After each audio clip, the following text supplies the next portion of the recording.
পঞ্চম শ্রেণীর ছাত্রী আরাধ্যা দত্ত। সকল শ্রেণীর ছাত্রীদের হয়ে প্রিয় বর্দি ভাইয়ের অবসর গ্রহণের দিনে তার উদ্দেশ্যে আমি কিছু বলতে চাই।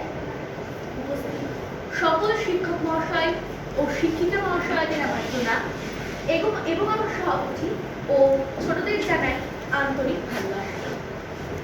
যেতে দিতে নাকি চাই তবু যেতে হয়। আজ আমাদের প্রিয় বর্দি ভাই তার স্কুল জীবন থেকে অবসর নিচ্ছে। এটা খুবই প্রেরণাদায়ক। স্কুলে ভর্তি হওয়ার পর থেকে বর্দি ভাইয়ের সাথে আমার আলাপ। মনের ভাষা শব্দ কিনা ছিন্ন হৃদয় দিন। কেমন করে বলবো বলো আজ বিদায়ের দিন। খুব নীরবে খুঁজে নেওয়া স্মৃতির আলিঙ্গন। বিদায় সে তো ছন্দপতন নদীর বয়ে যাওয়ায়। বিদায় মানে আনমনা মন তালা মনের ঘরে। হাজার স্মৃতি মন পাড়াতে শুধুই ঘরে ফেরে। বর্দি ভাইয়ের আদর্শ ও নীতি নিয়ে যেন আমরা এগিয়ে যেতে পারি।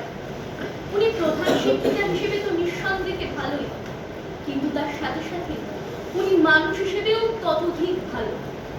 উনি সত্যিই আমাদের বিদ্যালয়ের প্রত্যেক ছাত্রীর কাছে অত্যাধিক প্রিয়, শ্রদ্ধেয় এবং একজন অনুকরণীয় প্রধান শিক্ষিকা।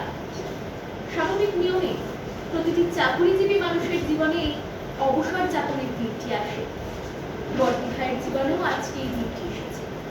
আমি এইটুকুই প্রার্থনা করব, ম্যাম যেন তার জীবনে বাকি দিনগুলিও খুব ভালোভাবে এবং সুস্থ শরীরে কাটাতে পারে। লক্ষ কোটি শ্রদ্ধা সেলাম সকল গুরুজনে, যাদের গোনা জ্ঞান বৃক্ষ সবার হৃদয় মানে। তাদের সকল ভালোবাসা শাসন শিক্ষা দানে মন খারাপের সকল সুরি বেঁচে ওঠে গানে। রইল মাথা অনেক কথা জীবন নদের ঘাটে।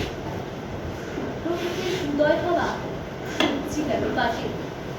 বয়ে চলে জীবন তরি অচিন পুরের দেশে। চলতি পথে একদিন সে তো থামবে অবশেষে। যদিও বা বিদায় হলো এই আঙ্গন থেকে, স্মৃতিগুলো মালা হয়ে থাক মাধুরী দেখে।